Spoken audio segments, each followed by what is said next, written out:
Good afternoon, YouTube. What's going on? Thanks for joining us here. Thanks for watching this video, either live or on demand. Please hit the subscribe button. Today, we're talking about some big topics like DeVonta Smith and Cam Newton and TJ Hockenson, and of course, recapping the Sunday night football game and telling you if there is a running back out there to replace Aaron Jones, who are we replacing him with? And it might only be a week or two anyway. All right, let's rock and roll here on Fantasy Football Today. And it is your Monday afternoon edition of Fantasy Football Today. Excited for today's show because the Chiefs are back. Right, Chris? Yes. What happened there? Where were you? So I'm wearing a tropical themed shirt for those of you watching on YouTube. And I've got my space heater on under my desk. I'm really trying to just manifest warmth. Because it's the first cold couple of days in New York, and the corner of this apartment is very cold. Not good insulation in this 100-year-old building, so I'm sorry. But the space heater was getting a little too hot. It was a little too close to my toesies. Yeah, they're pretty clutch, those space heaters, though. Yeah. Heat went out last year. Going to use space heaters. Good. It's very a nice thing to have. Yeah. Not something I ever had in South Florida. As for the Chiefs. Same here. As for the Chiefs, I guess they're back. I don't know. This was look, they scored 41 points. Patrick Mahomes threw 4 touchdowns. 5 touchdowns, 406 passing yards for him.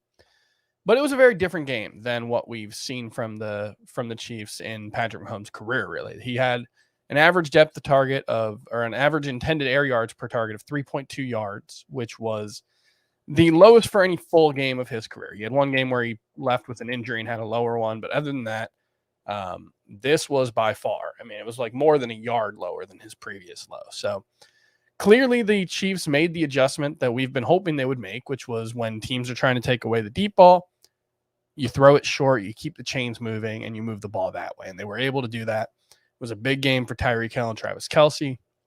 A huge game for Darren Williams as a pass catcher in the backfield, which I think opens up some interesting questions about what his role is going to be moving forward. But for the most part, yes, I think you have to be pretty happy with what we saw from the Chiefs last night. 50 pass attempts for Mahomes. And from The Athletic, the third time in Mahomes' career, 5-year career, that he has finished with more than 400 yards and at least 5 touchdowns. He has done that 3 times. Since he entered the league in 2017, and he barely played in 2017, since he entered the league, the rest of the NFL's quarterbacks have done that 4 times. So that's 400 yards and 5 touchdowns. He's done it 3 times in his career, and it's happened only 4 other times. Brady, Aaron Rodgers, Deshaun Watson, and Jared Goff, 1 each. That is amazing. That's courtesy of The Athletic. Kansas City dominated this game. They had the ball for more than 35 minutes. Raiders had a bad injury to their fullback, Alec Ingold, and I don't know if that influenced their running game, but they could not run the ball on what had been a pretty weak run defense, so that was disappointing. I think the Chiefs, Mahomes was 96% started. The question really is about, well, first of all, I think it's time to just drop McCole Hardman. He's not mega owned, but 48%. I don't get it. Why are we holding on to him? But anyway, we don't have to discuss that. The Clyde Edwards-Helaire has a good chance to play this week against the Cowboys. Then they have a bye. But let's just say we expect CEH to be back. You're right. This was a great performance from Darren Williams and opens up some questions. 9 catches for 101 yards and a touchdown, a highlight reel touchdown catch. Another kind of meh game rushing the ball. But yeah, what do you make of it now with CEH going forward? I think Clyde Edwards-Helaire is clearly a better runner than Darren Williams. And I think when he's healthy, he's almost certainly going to be the lead back in that regard. And he should be much more productive. This is I think suddenly a pretty good situation for running the ball in a way that wasn't necessarily the case when we entered the season or at all last season, because teams are playing to take away the deep ball. That should mean more opportunities for Clyde Edwards-Helaire and more space to work. The question is whether he's going to have a role in the passing game. If he does, and they keep running their offense like this with so many quick short passes, that's going to be a big deal for Clyde Edwards-Helaire, and he could be a top 12 running back if he's getting 4 to 5 targets per game. But even before all this, you had Darren Williams playing about 25 to 35% of the snaps most weeks before Edwards-Helaire's injury. So I would think we're still likely to see a committee and potentially, more of one. Maybe it'll be even more of an even split, and Edwards-Helaire will find himself in like an Antonio Gibson role where he's really just running the ball. Yeah. And then the question is, at least with Gibson, he's the goal line back. But it was always Darrell Williams. And they trust him a lot in those short yardage situations. He picked up a big 4th down and 1 and to set up 1st and goal that ended in a touchdown. He's getting a lot of almost touchdowns, Darrell Williams, but I think he's probably pretty effective in those situations. And then they always run those trick plays. They could always run those trick plays. So I called him a buy low last week, CEH. I know he's going to have an important role, but is he going to have the fantasy valuable role, pass catching and goal line, basically? That is a question, but they should be able to put it this way. His yards per carry, I think, is going to be really good. Yes. It's a great situation for him. I just worry it might be like 11 carries for 50 yards every week. Who would you rather have, Clyde Edwards-Helaire or Melvin Gordon or Javonte Williams the rest of the season? They both have a bye coming up.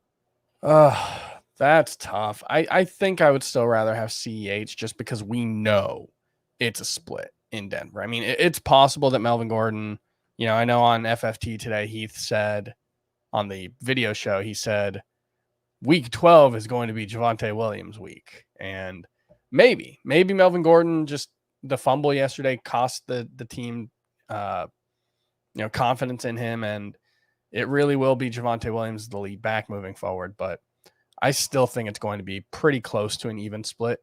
So I'll take Clyde Edwards-Helaire. Okay. And we are going to talk our 5 big topics today. We are going to talk about the Broncos running backs. We're going to talk about DeVonta Smith, TJ Hockenson, running back age, and Cam Newton. Those are our 5 big topics today. So more on this game. Let's take a look at Las Vegas. And struggling offensively in their last 2 games without Henry Ruggs at the Giants. And they moved the ball very well in that game, but they stunk in the red zone. And this was more of a struggle, I think, overall. Yeah. So your confidence level in any Raiders, including Darren Waller, is what? Man, Darren Waller has been a pretty big disappointment so far. I still think he's a must-start fantasy tight end, so I'll say my confidence level in him is still an 8. But after that, I don't think there's anybody else on this team that's a must-start player. I know Hunter Renfrow seems to score a touchdown every week, and maybe he can keep that up despite getting 45 yards a game. But I can't view a guy who has 2 games with more than 58 yards as a must-start player. I can't. I know he's getting like 7 catches. 5 catches in all but 1 game, So PPR, how is he not at least a number 3 receiver? Well, yeah, I think he's in that range, but that doesn't necessarily mean he's a must start. I think a must start wide receiver is probably a top 20 guy. And so I don't think Renfro's there just because, yes, he's had 7 catches or more, or 7 catches in 3 straight games. One of those he had 12.8 points. The other 2 he had right around 17, I believe. But that's only because he scored a touchdown in the other 2. He looks like someone who's probably going to get you around 10 points per game. And the upside comes if he can keep scoring touchdowns, which I don't know how much I believe in him as a legitimate every week red zone guy. He per game, Hunter Renfrow is 32nd in non-PPR, 27th in full PPR. Yeah. Waller had a touchdown on the second to last play of the game, called back on a holding penalty. Yep, that was frustrating. But he also went off the week before. He had 92 yards and 11 targets the week before. And in that game, he was missed on at least 1 touchdown. So I still could see Waller having a huge finish. I don't really get it. I don't know why he's been so disappointing. He's actually, per game, he is the number 4 PPR tight end. Yeah. But he's number 7 in non-PPR. He just has a lot of catches. He's on pace for almost 1,000 yards. In a 16-game season. That's almost 1,000-yard pace. Yeah. So it's not like he's been much worse than he was in 2019. It's more the catch rate is way low, 62%. His average depth of target is higher than it has been, so you would expect the catch rate to go down a little bit, but 62% seems incredibly low for a quarterback as accurate as Derek Carr and a guy who's as good at catching the football as Darren Waller. So I would think we're going to see a better version of Darren Waller moving forward. Okay. Any interest in picking up Bryan Edwards? 3 catches, 88 yards, and a touchdown on 4 targets. No, not with that target share. He's going to have to, see an increase, and maybe it'll happen, but the target share has still been pretty low since Henry Ruggs' release. Would you rather have Derek Carr or Cam Newton rest of season? That's interesting. Cam Newton's schedule is pretty good moving forward, isn't it? Oh, he gets Washington twice, the Jets. He would not get Washington twice. Doesn't get Washington twice. Who he has Washington, Miami, a bye, Atlanta, Buffalo, Tampa Bay, and New Orleans. So 4 out of his remaining 6 during the fantasy season are pretty good. I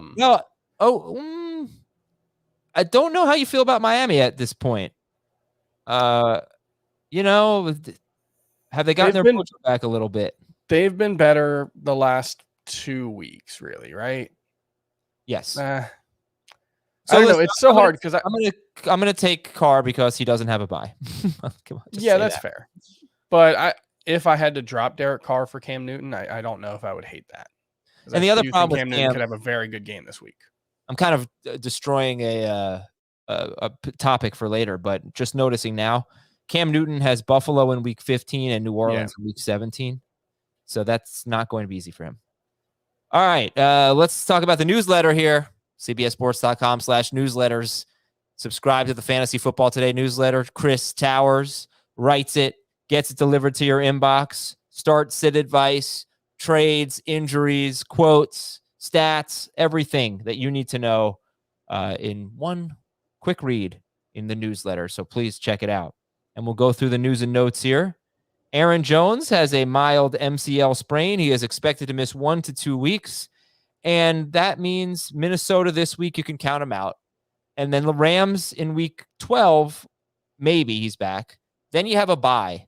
So I think you feel pretty comfortable that he's at least back for Chicago in week 14. That would be my guess. I think I think it's the most likely outcome is he misses 2 weeks. Obviously, I'm not a doctor. I don't work for the Green Bay Packers. But it would make sense. A.J. Dillon's good enough that you can I feel like they could sit him against the Rams and get him that extra week of rest before bringing him back. Yeah, and if you really need to win now and you want to overpay for A.J. Dillon, I really think he's going to be awesome the next 2 weeks. Yeah. In an Alexander Madison type of way where, hey, if you got to get in the playoffs, it doesn't really matter what happens. If you don't get in the playoffs, it doesn't matter what your roster looks like in week 16, right? Yeah. So I think you're probably 22 carries, 22 carries, 2 targets yesterday. I would expect the passing game role is going to be bigger than that moving forward. He's a big play guy. I mean, he's shown that so far as both a runner and a pass catcher. He's going to have a monopoly on goal line work. I think he's probably at least a top 10 running back as long as Aaron Jones is out. Green Bay with a bad offensive injury on Aaron Jones, and on defense, Rashawn Gary and Whitney Merciless. They both left in the fourth. Well, Gary left in the fourth quarter. Merciless left at some point in the game. I don't exactly know when. If you need a running back replacement, we got Cordero Patterson dealing with potentially a high ankle sprain, Chris. You got Deontay Foreman, maybe Ramondre Stevenson. What are you looking at on the waiver wire at running back? I think Ramondre Stevenson probably has to be the top target. There's questions about whether Damian Harris will come back and just be the lead back. But I think Stevenson, when we're talking about upside at the running back position, he clearly has it. He's the only guy that the Patriots have trusted as both a runner and a pass catcher this season. So I think if Harris does miss time, or if they do just opt to have Ramondre Stevenson take over as the lead back, which it's Bill Belichick, it wouldn't be surprising. I think he has considerable upside. Other than that, I think Wayne Gallman would probably be second on my list. There's a chance that they're just going to pass on Mike Davis in the running game and just move on to Wayne Gallman. Mike Davis has just been clearly ineffective. Gallman did get most of his work in the second half yesterday. So, when the Cowboys scored 20, I think a franchise record 29 points in the second quarter, I believe is what that was. So not necessarily guaranteed that Wayne Gallman will take over, but if Patterson's out, I would expect Gallman's going to have a bigger role. And I would rather have him than Mike Davis. Okay. I'm going to fly through the rest of the notes here. Cam Newton is going to get more reps this week and probably going to start. Tua Tagovailoa. Yeah, Tua Tagovailoa is going to start, but Malcolm Brown will be out, and Will Fuller likely not going to play for this game at the Jets. And honestly, that puts the Jets are having one of the worst 4-game stretches in history in terms of their defense, and that is not an exaggeration. That puts Myles Gaskin in play with Malcolm Brown out. Didn't see anything Myles on Gaskin will always be in play. Yeah, but I really think Jamie should double up, make him the start of the week again. CeeDee Lamb arm contusion. I'm assuming he's fine. Baker Mayfield. It looks like Baker Mayfield and Colt McCoy are both going to be available this week, but Ben Roethlisberger might not, unfortunately. He's dealing with COVID symptoms. We're going to talk about Hockenson, and that's going to be an interesting one to get into, but Jared Goff strained his oblique early in the game, and he just had a terrible game. Yeah. It just eye-opening how bad that game was. TJ Watt with sigh of relief, may not miss any time. Knee and hip injuries, and the MRIs and everything seems pretty good for TJ Watt. More injuries for the Steelers we'll get into another time. Chase Young out for the season with the torn ACL. Chicago hoping that Eddie Jackson, their starting safety, and edge rusher Khalil Mack can return this week against Baltimore. A.J. Brown had a really bad game. According to ESPN, Marshawn Lattimore did not really travel with A.J. Brown. Yeah. So can't use that. Lattimore actually got burned on that Marcus Johnson long catch. That was interesting. Yeah, I didn't see that actually. Thank you. Yeah, but that's a tough game for A.J. Brown. Surprising. Yeah. Let's see what else here. Vita Vea had more good news. So Vita Vea, I don't know if he's going to play this week against the Giants, and that is a pretty big deal, I think, for Barkley. But he's one of the better run stuffers in football, and he will probably not go on IR. So seems like a short-term injury for him. We know about the Dallas Goedert concussion. Denver lost another linebacker, their defensive play caller, Barrett Browning. He left on the second defensive series of the game. Hopefully he's back after this week's bye. And two more things. I mentioned Alec Ingold, fullback for the Raiders. He left with a knee injury, looks serious. And Seattle offensive tackle Dwayne Brown played about 2/3 of the snaps, and he left with an injury. They get Arizona this week. All right, let's bring on Mr. Gibbs. Gibbs. Hey. What's up, guys? Man, yeah, he's excited. Chiefs with a big win. Finally. Win the Super Bowl again. Everything's great. But other topics. Our 5 big topics. Thank you to our listeners for contributing here and our viewers. You can follow all of us on Twitter. I am at Adam Azer. Chris is at CTowersCBS. Jacob is at JAGibbs_23. All right, David Russell wants to know, is DeVonta Smith a second-half breakout? Can we trust the Eagles' passing game? Jacob, the first word goes to you. I'm really excited by Smith, really encouraged by what we've seen. I think he's been doing this all year in terms of getting open with regularity and having the potential to put up huge numbers, but it just hasn't really translated because of, poor offensive environment. As far as can we trust it going forward, I don't feel really any more comfortable after one game than I did before. I think it's still going to be a pretty volatile situation. I think we just kind of got a top range of outcome this past week, and I was really excited. But as far as is DeVonta legit? I think absolutely. Everything we have from his college data profile and his time in the NFL points towards that. So I don't know, a little positive and negative there. But he's very skinny. Yes, exactly. I don't know if he it can't be good. Yeah. No, I mean, look, how would you value a guy who had 75 catches, 1,000 yards, and 6 or 7 touchdowns? That'd probably be a low-end wide receiver 2, high-end wide receiver 3. And I think that's probably what you can view Smith as moving forward. I don't think he's a top 20 guy all of a sudden, but, everything really does point to, he's averaging 9 yards per target, good catch rate despite, or good catch rate for having a downfield profile, 14-yard average depth of target, but he's not going to, score a touchdown every week. He's not going to have 10 targets most weeks. And so it's going to be a little hit or miss. There's going to be times when he has 5 catches for 75 yards and a touchdown. And there's going to be other times when he has, 2 catches for 21 yards. And you're just going to have to live with that. But that's true for nearly every wide receiver who isn't elite. And I think that is your opportunity to turn him into something else. I think there's a possibility to buy low or to sell high, on DeVonta Smith. I think wide receiver is so interesting because all the people, I don't know who you're going to buy low on at wide receiver. It's like Would I turn DeVonta Smith into DJ Moore? Yes, I would do that. Yeah. I might lose that though. Would I turn him into Mike Williams? No, I would not. I can't. No, I wouldn't. It's like zero faith in Mike Williams now, unfortunately. Wouldn't turn him into Cortland Sutton. Nope. What about Michael Pittman? Yes. Yes. Absolutely. Easily. I would do that. But I do feel like right now at wide receiver, it's hard for me to find a lot of buy lows. I just kind of feel like it is what it is. There are the must. I would turn him into Tyler Lockett in a second. Yeah. I would. In fact, I'm going to make that trade offer. I would absolutely try to turn DeVonta Smith into Tyler Lockett. What about Antonio Brown? Yeah, I would. I think I would. Yeah. I kind of have a rule of not trading for injured players, especially this lingering thing here. But yeah, he didn't practice at all last week, right? No, I don't Antonio think Brown? so. I think he was in a boot. Yeah, so He was doing some like walking drills, I think is what Bruce Arians said, and he painted that as a very positive sign. But yeah, he may still be 2 weeks away. I really. But I if don't Antonio know. Brown's back this week, I that's kind of like probably a big win. I kind of like DeVonta Smith this week, assuming Lattimore doesn't follow him, and I don't know that he will. If he didn't follow AJ Brown, I don't think he'll follow. I don't think he'll follow DeVonta Smith. But after that, it's the Giants, the Jets, a bye, Washington, Giants, Washington. Man, that is an awesome Listen, schedule to close out the season. Is it though? Because the problem is they're going to be able to run on That's what I was thinking. those teams. Maybe not Washington. Washington has a good run defense, but the Giants are terrible. The Jets are terrible. So I'm wondering, is it going to be 22, 23 pass attempts maximum?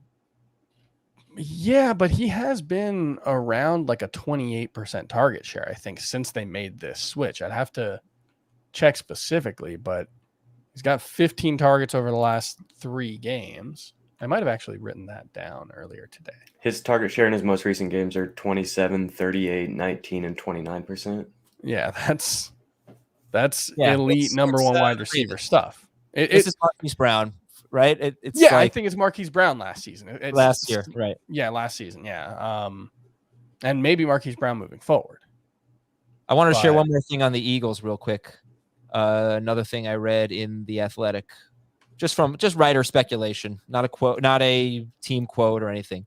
What happens when Miles Sanders is healthy enough to return? The running back will be eligible to come off injured reserve as soon as this week, but it's fair to wonder if the Eagles won't mind if he takes his time coming back. Sanders is Philadelphia's most explosive running back, to be sure, but he might not be the one best served by the offense's style at the moment. If the Eagles want someone to take what's there instead of dancing in search of the big play, the Boston Scott Jordan Howard combination is working just fine. Thank you very much. I don't know. It reminds me a little bit of like, is Baker Mayfield better without Odell Beckham? And it's like, maybe, but generally speaking, like playing worse players is worse for your team. And I do think Jordan Howard and Boston Scott are worse than Miles Sanders. So I think it would be a mistake for Miles Sanders to not play or to play less than those guys. I don't know. Like Miles Sanders has been a pretty efficient running back in his career.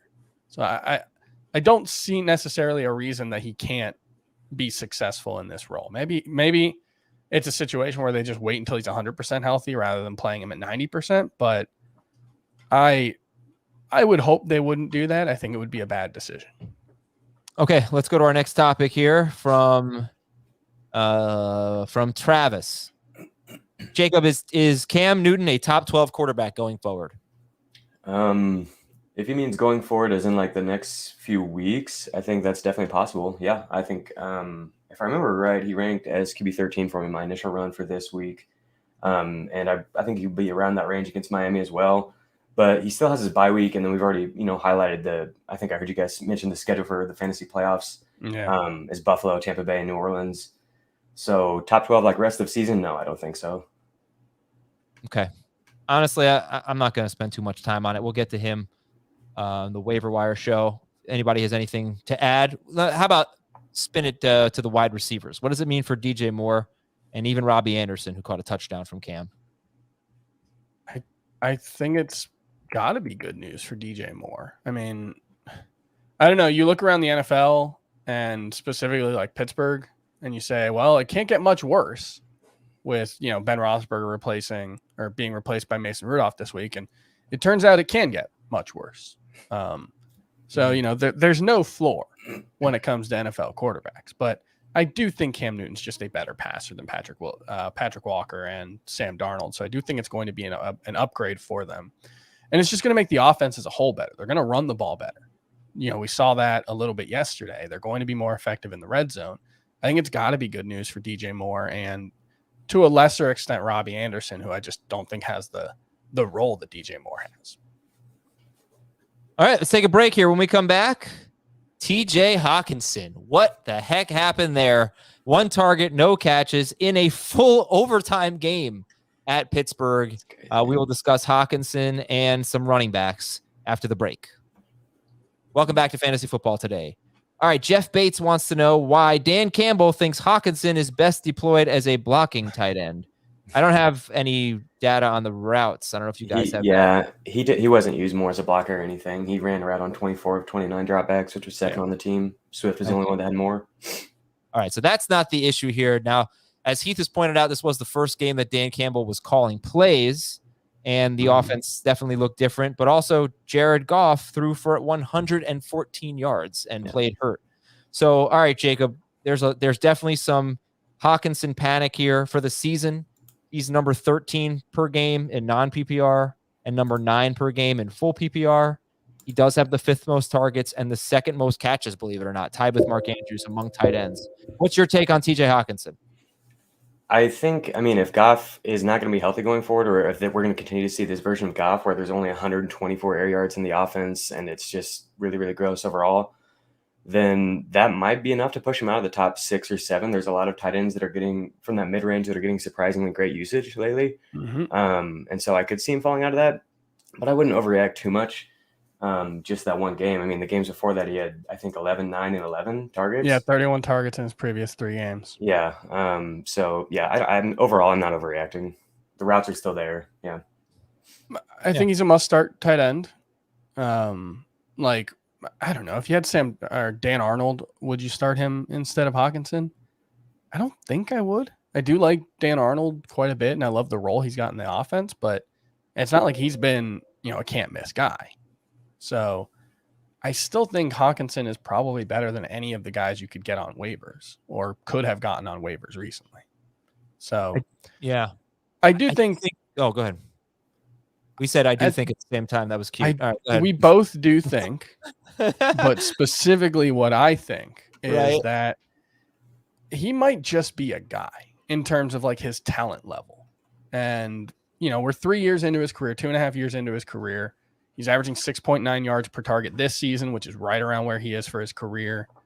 Obviously, the situation this season isn't great, but he wasn't great with Matthew Stafford either on a per target basis. So the fear is that, he's at a 19.4% target share this season. If that drops to 17% for some reason, you could be looking at a somewhat iffy kind of fringe low end tight end 1 because he's just not going to do a ton with the targets he gets.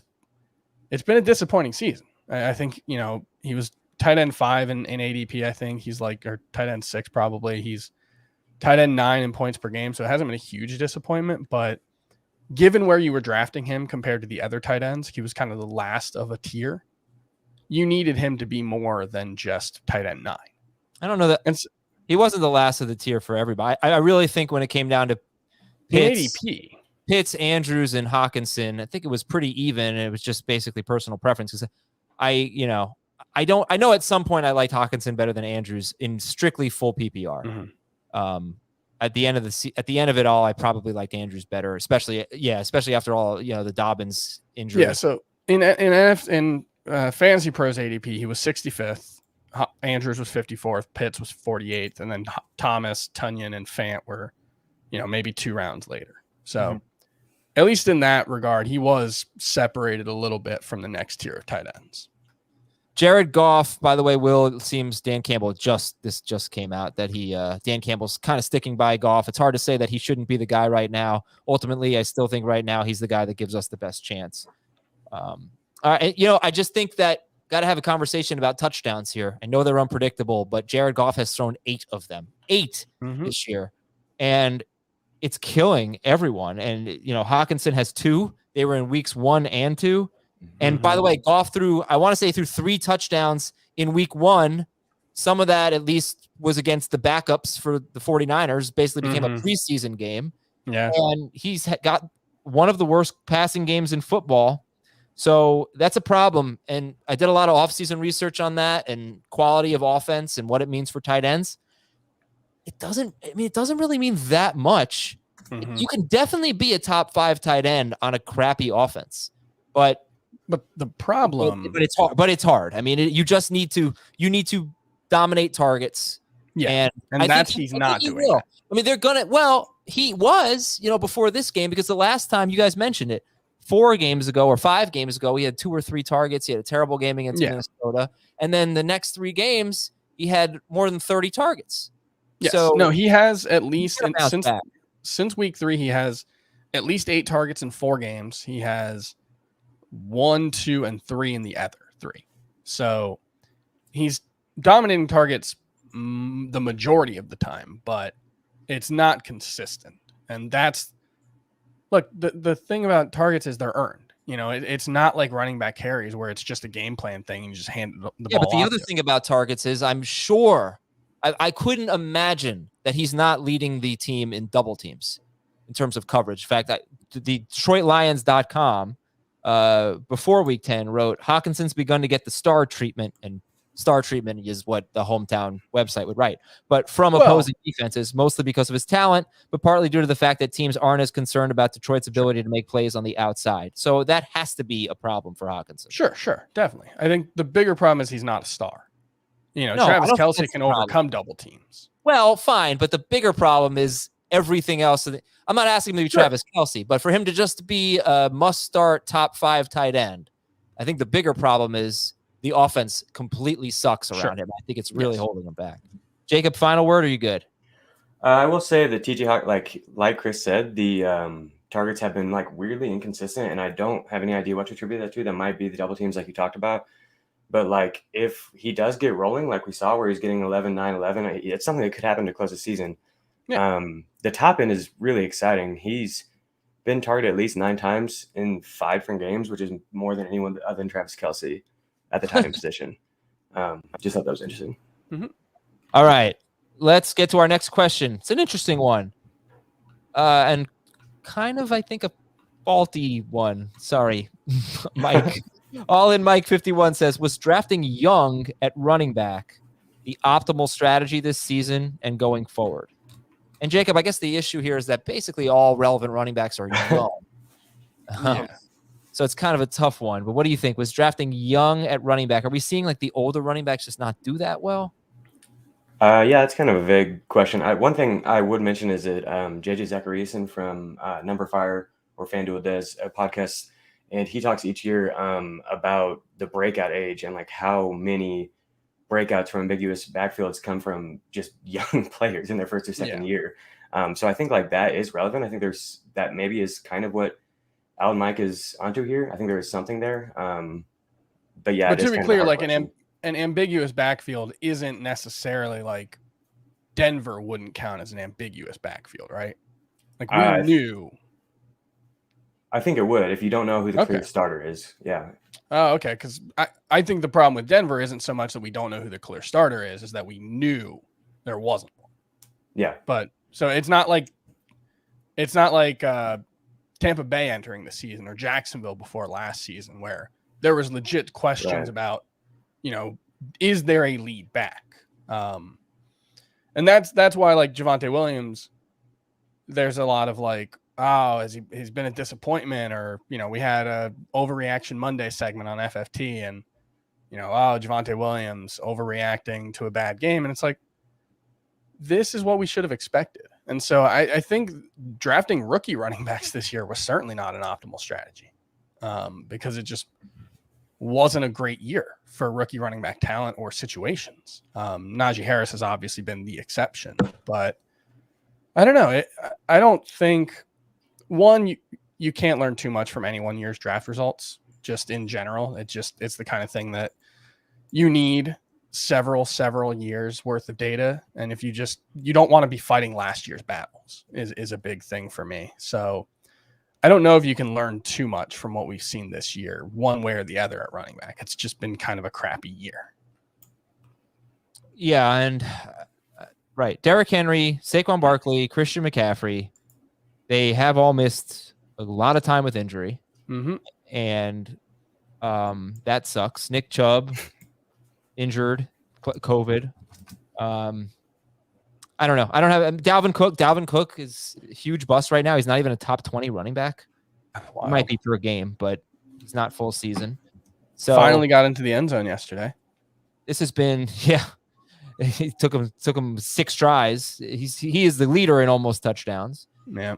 It has been a weird year, but I will say this about rookie running backs. Saw it last year. Probably this time last year, we weren't feeling great about him. And then they busted out. Michael Carter, maybe that's about to happen. Yeah. Javonte, we'll see. That's our next topic. So let's go right to that. All right. From Ty Langston, the Broncos running backs will never be reliable. They have a bye this week, and then they have a sick schedule.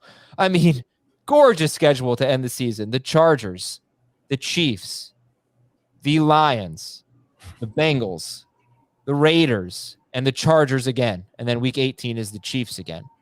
So, Chris, do you agree with Ty that the Broncos running backs will never be reliable? Look, never's a long time. I don't want to say never because anything can happen. If Melvin Gordon, tweaks his ankle during the bye week and all of a sudden Javonte Williams is the clear lead back. They're after Chris. Yeah, the cops are after my takes. Then, or like if one of them gets hurt, the other one's going to be a stud. The other one's going to be a top 15 guy at least, whether it's Melvin Gordon or Javonte Williams. But assuming health, I have no reason to believe that they're going to change this approach. We did see a bit of a change this week. Melvin Gordon, I think, only had 3 carries after his fumble, or maybe it was 3 snaps. Javonte Williams did play a season-high 57% of the snaps. So if they're losing faith in Melvin Gordon because of that, that's one way it could change. But based on everything we've seen over the totality of the season, they've shown basically no desire to have a true lead back. I was just going to mention that I do have Dave Richards' tweet up. I think as maybe you were referencing, Gordon had 3 snaps after his third quarter fumble. Mm-hmm. Neither running back had any carries after that point. But Javonte did outsnap him 10-3. Yeah. That's really such a small sample size that could just be like Gordon was in on 1 3 and out and Javonte got 2 series or, something like that. Right. And here's a concern though. So when you look at the schedule, you have to factor in the run defenses, which I did. And that's why I said the schedule is amazing because the Chargers and the Lions and the Raiders and the Chargers again, they are not good against the run. The Chiefs really aren't either. But Gordon averages 14.6 carries in wins and 9 carries in losses. Williams averages 13 carries in wins and 7.6 in losses. And there's even a more concerning signs because when you look at 4 of their wins, I think they're 5-5. What's their record? That sounds right. They have beaten the Jaguars, Giants, and Jets. They beat them pretty easily.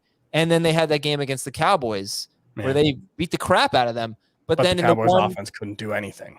Right. And in the closest game they played, I'd say the closest win against Washington, very close going into the fourth quarter. I think he got 19 combined carries. Yep. So they want to be a running team, but when they lose, they can't be unless it's one guy getting almost all of it. And how many of those games are they going to win? I think they could be okay down the stretch, but that is another thing to consider. Would you put out I think Melvin Gordon is a great sell high because he just keeps scoring, and I can't buy it. His touches aren't there. He's just not running well enough. I don't know if anybody's buying Melvin Gordon, right? Mm-hmm. But everyone wants to talk about Javonte, Jacob. So do you think Jacob is a buy low? Do you think Javonte is a buy low? You're definitely a buy low. Thank you. I think possibly. One thing I was going to add is that Javonte, this could be randomness as well, but he played 11 out of 12 snaps in the red zone and 7 out of 8 from inside the 10-yard line this week.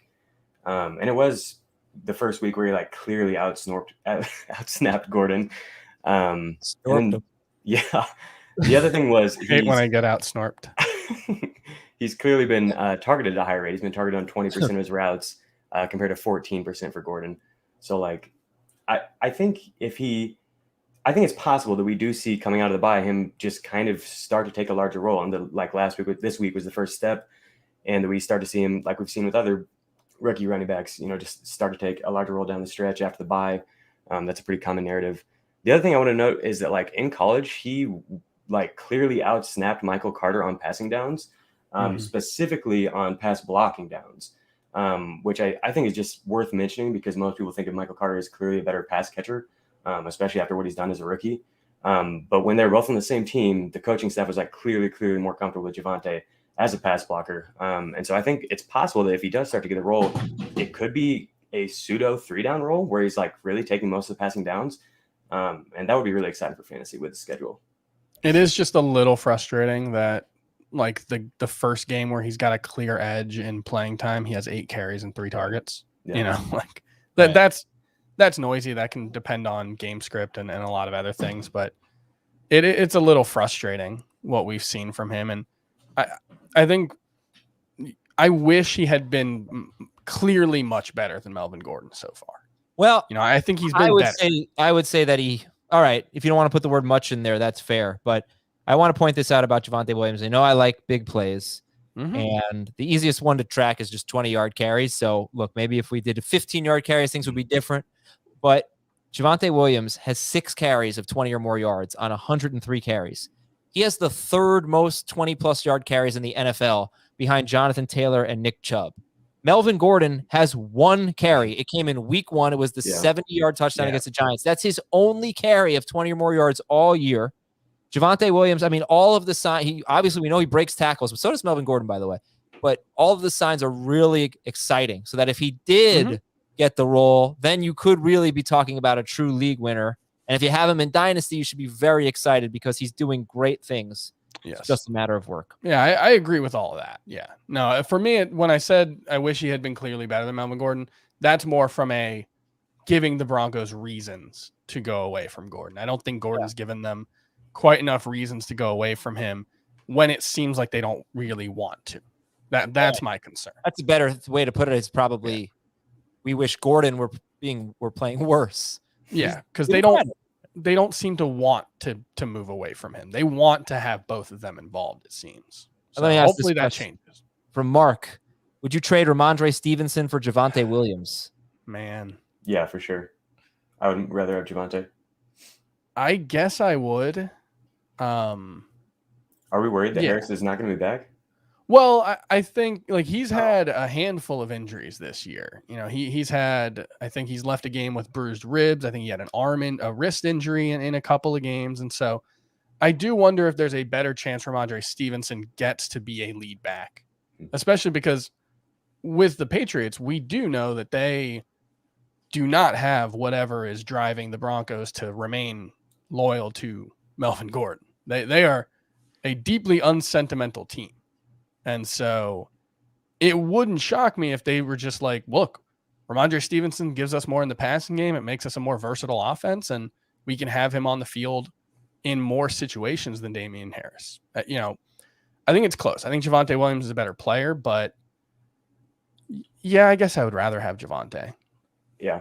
I think what the points you made sense, but I don't think it's very close still. And I'm a huge Ramondre Stevenson fan. I think he's really good.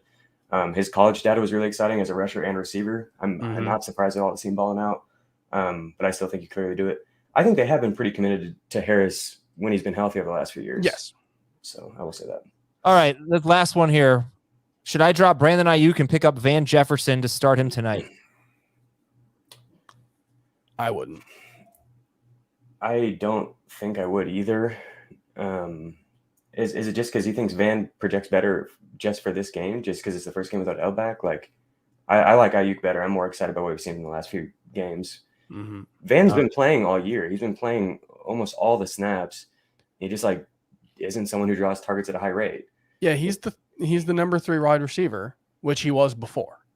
Like maybe Odell Beckham won't play a full role this week, but I just don't think Van Jefferson's all that good. I think is the issue. You don't know that. I think he could be good. We don't know it, but I mean, we don't know that yet. Considered a reach. He's old. He's 25. Like, he's a 25-year-old second-year wide receiver, which matters. Like, age. I guess, but we just don't know that. I mean, this is a really things right, we don't know. But Robert Woods does so many things for this offense. Mm-hmm. We don't know what it's going to look like. Yeah, it's harder to draw targets when Robert Woods is on the field. Without him there, right, but I don't know. I don't know Beckham. We don't know. That's 100% true. We don't know.